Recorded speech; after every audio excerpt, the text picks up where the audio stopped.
Bonjour à tous, capsule juridique numéro 187 du 10 novembre 2023. Je vais vous parler essentiellement de la France et des USA. En France tout d'abord, le SLS, donc Syndicat Liberté Santé, a entamé une série de procédures sous l'appellation les 9 bonimenteurs. Ces plaintes sont toutes dirigées contre des médecins de plateau. La première était dirigée contre le docteur Grimaldi. La seconde, qui vient d'être annoncée, il y a quelques jours, parce que j'ai scripté cette capsule déjà depuis 2-3 jours, est dirigée cette fois-ci contre le docteur Karine Lacombe, médecin de plateau bien renommé, qui nous disait notamment que la vitamine D ne servait à rien, etc. Elle est annoncée évidemment sur la chaîne de maître Virginie Diarojo-Recchia. Et à propos de la première plainte donc, contre le docteur Grimaldi, une interview du porte-parole de syndicat Liberté Santé ainsi que de Virginie Diarojo-Recchia a été publiée la semaine dernière déjà sur la chaîne belge Kairos Presse. Alors j'imagine qu'une seconde vidéo arrivera dans la même série à propos de Karine Lacombe. Alors peut-être qu'elle est déjà tournée, d'ailleurs c'est vrai que je n'ai pas vérifié. De toute façon, dès qu'elle arrive, je vous la mettrai sur mon canal Telegram. Et je mets déjà sous cette capsule-ci le lien vers la vidéo qui concernait le docteur Grimaldi. Enfin, abonnez-vous aussi à ce site de Kairos Presse, parce que Alexandre Pénas et son équipe font un travail extraordinaire depuis plus de 3 ans. Soutenez-les également si vous pouvez, ne fût-ce qu'en prenant un abonnement à leur revue qui est extraordinaire. Voilà, donc il faut vraiment aider les gens. On arrive bientôt au bout, mais ça devient compliqué pour tout le monde. En France toujours, une décision intéressante a été rendue contre la Poste. Elle concerne des faits qui s'étaient déroulés en 2020, au début de la pandémie, de la dite pandémie.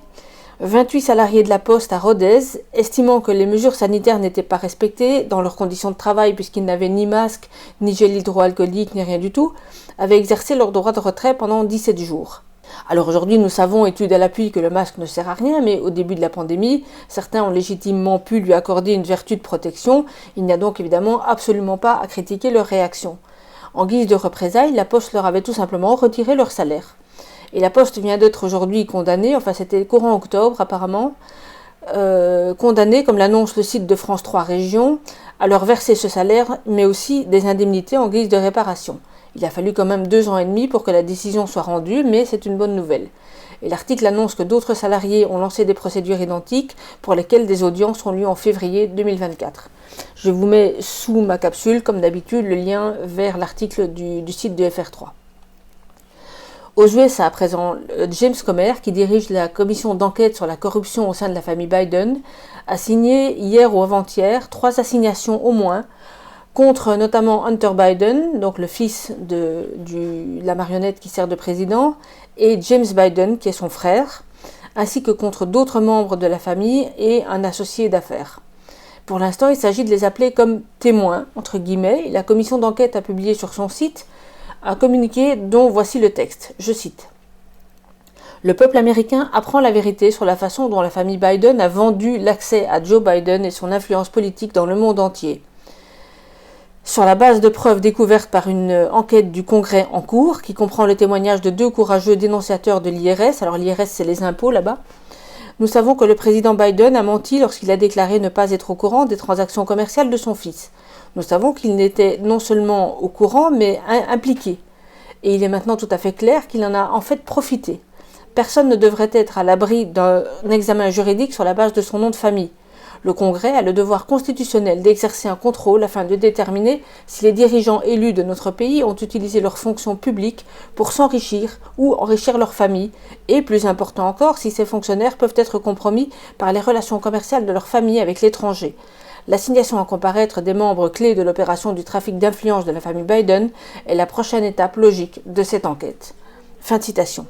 Et juste en dessous de ce communiqué, donc je vous mets à nouveau le lien sur ma capsule, il y a une liste complète des personnes qui sont assignées. L'étau se resserre donc du côté des Biden et pour l'anecdote, une conférence de presse a eu lieu à la Maison-Blanche avec l'inimitable Karine Jean-Pierre, porte-parole de la Maison-Blanche, mais qui auparavant, je vous l'ai déjà dit plusieurs fois, était une actrice répertoriée comme telle sur la base de données IMDb sur Internet. Et un journaliste lui posait la question suivante, je cite, « Avez-vous un commentaire à faire au sujet des assignations qu'ont reçues Hunter Biden, James Biden et les associés de la famille Biden ?» Et sa réponse fut « Ok, merci tout le monde » et elle a embarqué ses documents et elle a quitté la salle. Alors je mettrai la vidéo sur mon canal Telegram parce que c'est...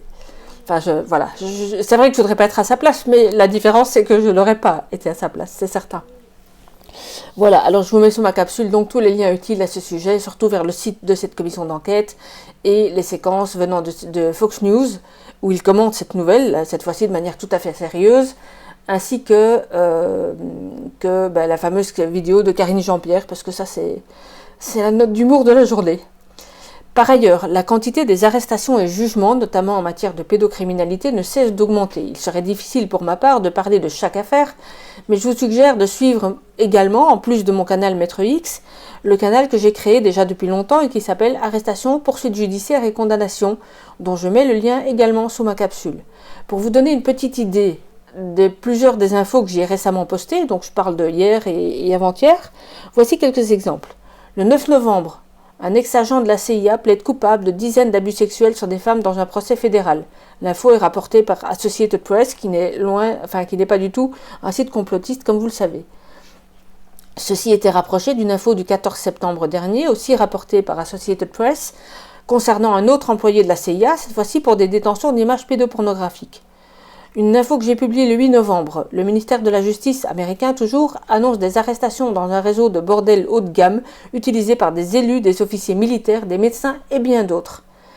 Hier, j'ai publié la vidéo d'une sénatrice, Marsha Blackburn, et je l'ai remise ce matin d'ailleurs en version avec des sous-titres français, puisqu'elle annonçait une série d'assignations pour se voir délivrer notamment le logbook du Lolita Express, l'avion d'Epstein.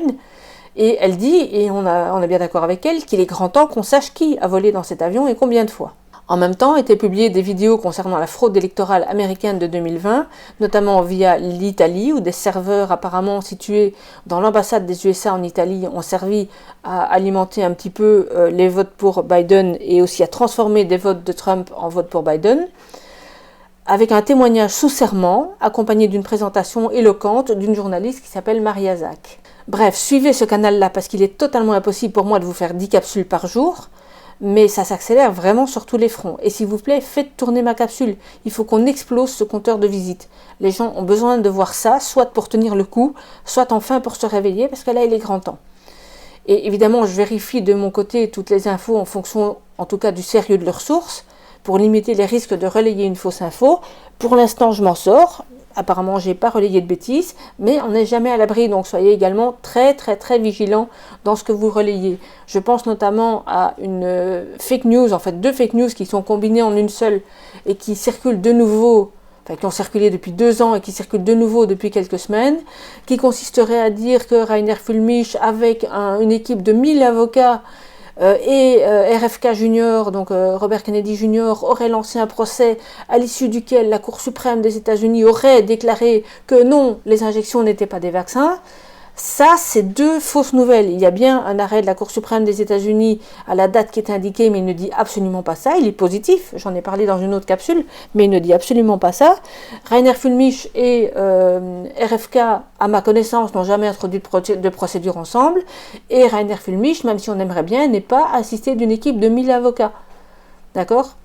Donc ne relayez pas ça, parce que la seule finalité que ça a, et le seul résultat en tout cas que ça aura, c'est de nous discréditer complètement. Donc faites attention, quand il y a vraiment des bonnes nouvelles, je les relaye sur mon canal et ou dans mes capsules, mais faites attention à ce que vous relayez, parce que ça devient, enfin vous le savez, on est dans une guerre de l'info, il ne faut pas tomber dans certains pièges. Voilà, donc continuez à suivre mes canaux, donc Maître X officiel et canaux Telegram, Maître X officiel et notamment arrestation, etc., dont je vous parlais tout à l'heure.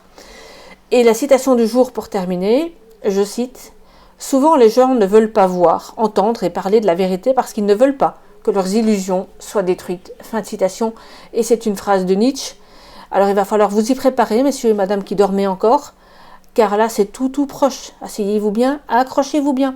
Les jours et les semaines qui arrivent promettent d'être inoubliables.